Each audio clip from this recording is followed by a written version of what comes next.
Stupid people are too stupid to know they're stupid. Imagine the least qualified person you've ever met. Perhaps it was someone who thought they knew more than their doctor after watching 3 YouTube videos, or someone who loudly insisted they understood economics, medicine, climate science, or history better than people who had devoted their entire lives to studying it. Now imagine that person was completely convinced they were right, not pretending, not joking, absolutely certain. Here's the strange part. Psychologists have discovered that the people who know the least about a subject are often the most confident they know everything about it. And the people who know the most are often painfully aware of just how much they don't know. This phenomenon has a name, the Dunning-Kruger Effect, and it might be one of the most dangerous psychological biases ever discovered, because confidence is easy to mistake for competence. In 1999, psychologists David Dunning and Justin Kruger published a remarkable paper. They tested people in areas like logical reasoning, grammar, and humour. Those who performed the worst consistently rated themselves far above average. They weren't pretending.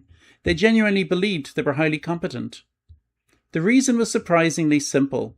The very skills needed to perform well are often the same skills needed to recognize poor performance. If you lack those skills, you also lack the ability to recognize that you lack them. Ignorance hides itself. Knowledge reveals itself. The more you learn about a subject, the more you discover how incredibly complicated it really is.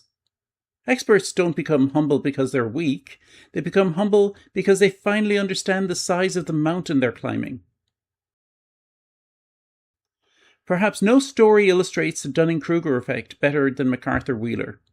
In 1995, Wheeler walked into 2 Pittsburgh banks in broad daylight, no disguise, no mask. He smiled directly at the security cameras. Within hours, he was arrested. When police showed him the surveillance footage, he looked genuinely shocked. He reportedly said, "But I wore the juice." Where had this bizarre idea come from? Someone had convinced him that lemon juice could be used as invisible ink. If it could hide writing, he concluded, perhaps rubbing lemon juice on his face would make him invisible to cameras. He even tested the theory by taking a photograph of himself. When the picture came out poorly, he believed it proved the experiment had worked. His confidence wasn't fake. It was built upon a complete misunderstanding of reality. Ironically, MacArthur Wheeler became one of the inspirations behind the very research that identified the Dunning-Kruger effect. Most overconfidence is merely embarrassing. Sometimes it becomes deadly. During the COVID-19 pandemic, misinformation spread almost as quickly as the virus itself. One widely reported example came when President Donald Trump speculated during a White House briefing about whether disinfectants might somehow be investigated as treatments inside the body after hearing presentations about disinfectants killing the virus on surfaces. Though the administration's spin team later tried to rephrase these words as speculative or sarcastic, millions heard the words. Across the nation, thousands of callers flooded emergency hotlines with questions about household cleaners and such an application. Multiple states reported a sharp spike in the number of resultant toxic exposures. The episode became an example of how public confidence, especially from influential figures, can be mistaken for medical expertise. Medical experts, cleaner and bleach manufacturers immediately warned that disinfectants and household bleach are poisonous if injected or ingested and should never be used inside the human body.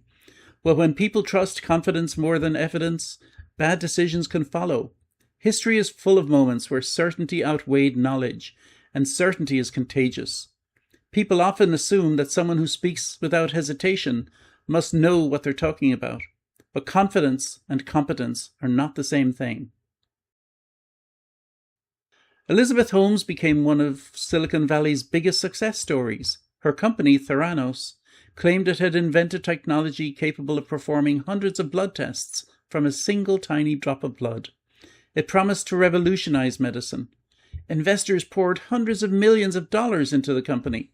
Its boards included former Secretary of State, military leaders, and business icons. There was only one problem: the technology didn't work.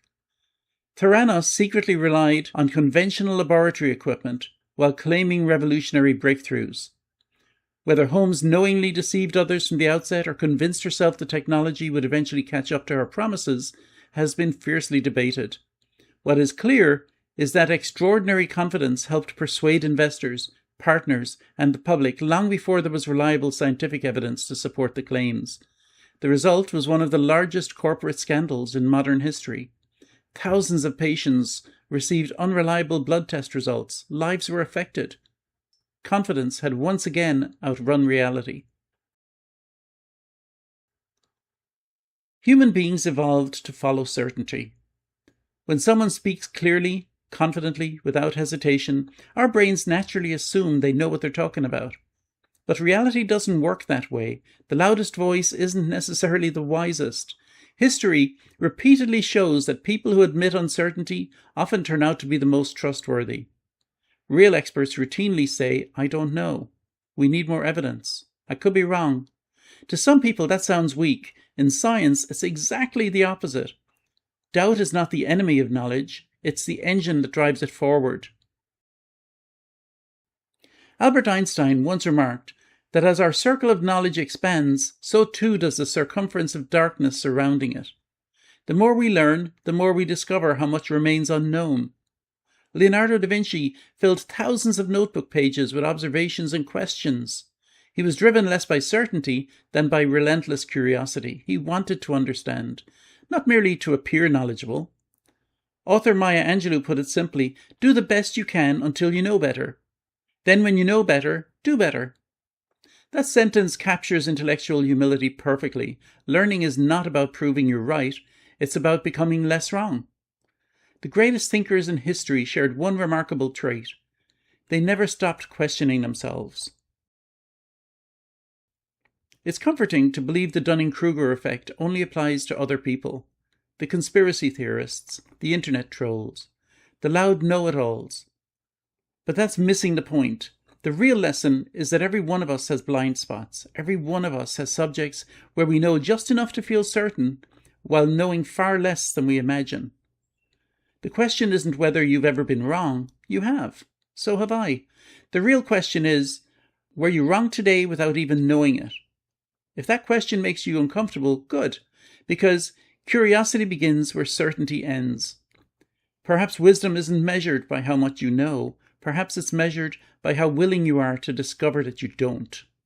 So revisit the opening statement, the defining statement of the Dunning-Kruger Effect. Stupid people are too stupid to know they're stupid. It's not intended as an insult, though it certainly sounds like one.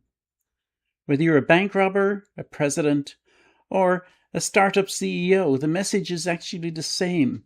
Just because you're confident does not mean you're right. And just because you think you're intelligent doesn't mean you are. If you enjoyed this video, please consider liking, subscribing, and joining us next time as we continue exploring the fascinating ways the human mind shapes the world, and sometimes fools itself. Thanks for watching. Stupid people are too stupid to know they're stupid.